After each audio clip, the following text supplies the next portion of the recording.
کتاب الجہاد سے میں نے حدیث کا انتخاب کیا. موت ایک ایسی شے ہے جو کسی فلسفے کو، کسی منطق کو، کسی دلیل کو نہیں مانتی. توجہ ہے یا نہیں ہے؟ موت کسی بھی فلسفے، کسی منطق، کسی لاجک کو، کسی دلیل کو، کسی عقل کو نہیں مانتا.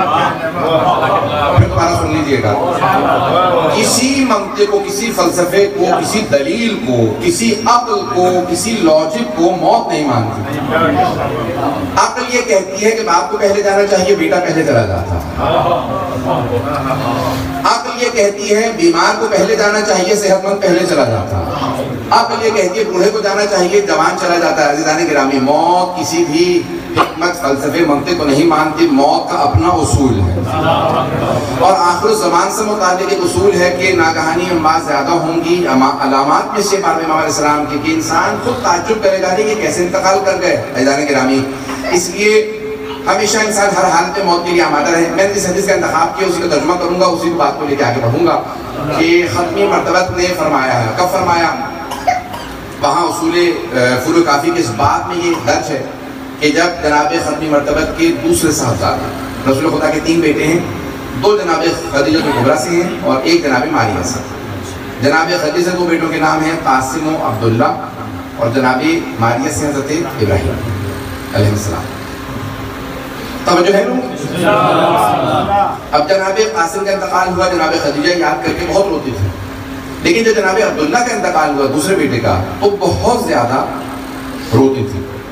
یہ دوسرا بیٹا بھی انتقال کرتے، دونوں برس کے تھے. جب بہت زیادہ یاد کرتی تھی اور صبر آنا بڑا مشکل ہوتا والدین کے لیے، تو جناب جبرائیل نازل ہو اور کہا کہ اے اللہ کے حبیب، اللہ فرماتا ہے کہ خدیجہ سے کہیں کہ بیٹے کو یاد کرنا بند کر دیں. ہم ماں کو کیسے روک سکتا ہوں کہ بیٹے کو یاد نہ کریں؟ کہا کہ کیونکہ آپ کے بیٹے عبداللہ نے جنت میں داخل ہونے سے انکار کر دیا. وہ در جنت پہ کھڑے ہیں، اور جب بھی کوئی فرشتہ آ کے کہتا ہے کہ اللہ کا حکم میں چلے جائیے گا، پروردگارا میری ماں مجھے اتنا یاد کر رہی ہے، جب تک ماں نہیں آ جائے گی میں جنت میں نہیں جاؤں. یہاں تک روایات میں ہے کہ وہ اولاد جو پہلے چلی جائے، ان کی جوانی ان کے گناہوں کا کفارہ بن جاتی ہے اور وہ ماں باپ کے شفاعت کے قابل ہو جاتے ہیں.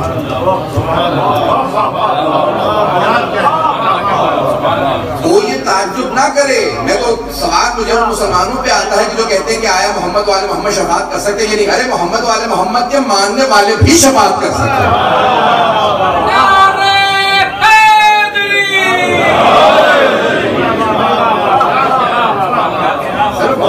محمد نہیں، ان کے تو ماننے والے بھی شفاعت کرتے تھے. متعدد روایات میں ہے. میں یہاں تک ایک اور جملہ میں اکثر کہا کرتا ہوں، دہرا دوں گا یہاں پہ، میں اس شیعہ کو شیعہ ہی نہیں مانتا جو اکیلا جنت میں چلا جاتا.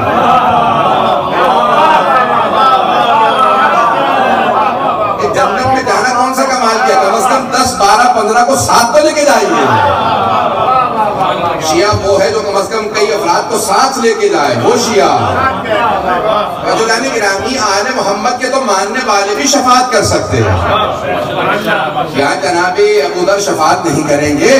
کیا جناب سلمان شفاعت نہیں کریں گے؟ کیا جناب حبیب ابن مظاہر شفاعت نہیں کریں گے؟ صرف آل محمد نہیں، ان کے تو ماننے والے بھی شفاعت کریں گے. اور وہ اولاد جو پہلے چلی جاتی ہے، وہ ماں باپ کے انتظار میں اس لائق و قابل ہو جاتی ہے کہ ماں باپ کی شفاعت کرے. عزیزان گرامی، یہاں تک کہ ختم مرتبہ جناب خدیجہ سے کہا کہ ہمارے بیٹے نے جنت میں داخل ہونے سے انکار کر دیا کہ میری ماں مجھے اتنا یاد کرتی ہے، جب تک پروردگارہ میری ماں نہیں آ جائے گی میں جنت میں نہیں جاؤں گا. عزیزان گرامی، اس مقام پہ پیغمبر نے مختلف مقامات پہ حدیث کہی ہیں. ایک صحابی آئے، بہت زیادہ رو رہے تھے، تو یہ حدیث پیش کرنا چاہ رہا ہوں.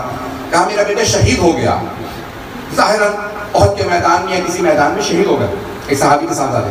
تو کہا میرا بیٹا جوان بیٹا تھا، شہید ہو گیا، مجھے صبر نہیں آ رہا. تو کہا کہ ولد یقدمہ رجل، کا وہ بیٹا جو مرد اپنے سے پہلے بھیج دے. کیونکہ شہید ہو گیا تھا بیٹا، پہلے چلا گیا باپ سے. افضل من 70 ولدا، بزرگ کو ہم کہتے ہیں ترجمے سے پہلے، کہ وہ بیٹا جو انسان اپنے سے پہلے آخرت کے لیے بھیج دے ان 70 بیٹوں سے افضل ہے جنہیں پیچھے چھوڑ جائے اور وہ سب کے سب راہ خدا میں جہاد کریں. افضل من 70 ولدا، وہ وَكُلُّهُمْ قَدْ رَكَبُوا الْخَيْرَ وَجَاهَدُوا فِي سَبِيلِ اللَّهِ، جب کہ سب کے سب گھوڑوں پہ سوار ہوں اور اللہ کی راہ میں جہاد کریں، سب شہید ہو جائیں، ان 70 بیٹوں سے افضل وہ ایک بیٹا جو انسان سے پہلے چلا جائے۔ اب وہاں پہ بہت سے صحابہ بیٹھے تھے، ایک نے کہا یا رسول خدا وہ کون سا بیٹا؟ صرف شہداء؟ ان کا تو بیٹا شہید تھا، کوئی شہید ہے وہ جو افضل ہے 70 بیٹوں سے؟ تو آپ نے فرمایا نہیں، صرف شہید بیٹا نہیں، حتیٰ وہ بیٹا جو ابھی پیدا نہیں ہوا تھا، شکم مادر میں انتقال کر جائے، وہ جو مسکیریج ہو جاتا ہے، وہ بھی ان 70 مجاہد بیٹوں سے افضل ہے، کیونکہ ماں باپ کا صبر اسے ایسا بنا دیتا۔ اب سمجھ میں آیا، سید الشہداء نے 72 شہید دیے، لیکن اللہ کے رسول کی طرف سے سلام کب آیا پیغمبر پہ؟ یہ توجہ، چلو پہنچ گئے، سارے انبیاء کھڑے ہیں، آفرین کہہ رہے ہیں جناب سید الشہداء، رسول خدا صبر پہ رو رہے ہیں، لیکن ایک ایسا وقت آیا کہ خود رسول خدا علی مرتضیٰ دونوں مجبور ہوئے نواسے کو اور بیٹے کو سلام کرنے پہ۔ خدا کی قسم ذمہ داری سے پڑھ رہا ہوں، علماء کی موجودگی میں ذمہ داری سے پڑھ رہا ہوں، کوئی بھی مجھے دلیل مانگے گا دوں گا نہیں، صرف رسول خدا سید الانبیاء امیر المومنین سید الاولیاء دونوں مل کے افضل ہیں جناب سید الشہداء سے۔ پتہ نہیں بات پہنچا پا، نانا بھی افضل، باپ بھی افضل، لیکن دونوں ہاتھ بلند کر کے سلام کر رہے ہیں جناب سید الشہداء کو شب جمعہ، کس مقام پہ؟ جب جیسے جناب علی اکبر گرے تو خدا کی قسم جناب واحد شہید کربلا، ہر شہید کربلا نے کہا مولا مدد کے لیے آئیں۔ ایسا ہے، آپ نے ممبروں سے بارہا سنا ہوگا، ہر شہید کربلا نے کہا، بہت ذمہ داری سے پڑھا، ہر شہید کربلا نے کہا مولا مدد کے لیے آئیں، آقا مدد کے لیے آئیں۔ ہر شہید کربلا نے کہا، حضرت حدق نے کہا مولا میں گر گیا ہوں، مدد کے لیے آئیں۔ خدا کی قسم جناب حبیب ابن مظاہر نے، مسلم ابن عثجان بڑے بڑے ضعیف العمر تھے، پھر بھی کہا مولا مدد کے لیے آئے تھے۔ دو وجوہات تھی، ایک تو مدد چاہیے تھی، دوسرے دیدار چاہیے تھا۔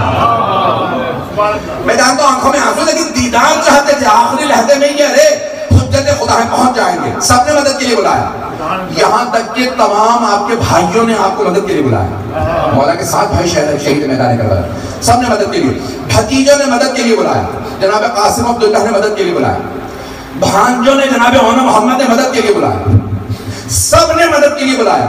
حضرت عباس علیہ السلام تک نے خدا کی قسم ذمہ داری سے پڑھ رہا ہوں مدد کے لیے بلایا، آقا یا خادر کہا۔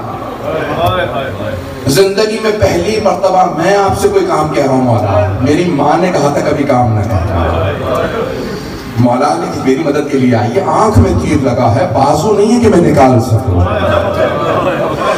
یقین مانیے جناب عباس تک نے مدد کے لیے بلایا، نہیں مدد کے لیے بلایا تھا جناب علی اکبر نے مدد کے لیے نہیں بلایا، اور نہ صرف یہ کہ مدد کے لیے نہیں بلایا بلکہ ایک اور جملہ کہا بابا مت آئیے گا میرے لاش روک رہے ہیں، سب بلا رہے ہیں کہ آئیے، مولا جناب علی اکبر علیہ السلام کہتے ہیں بابا رک جائیے مت آئیے۔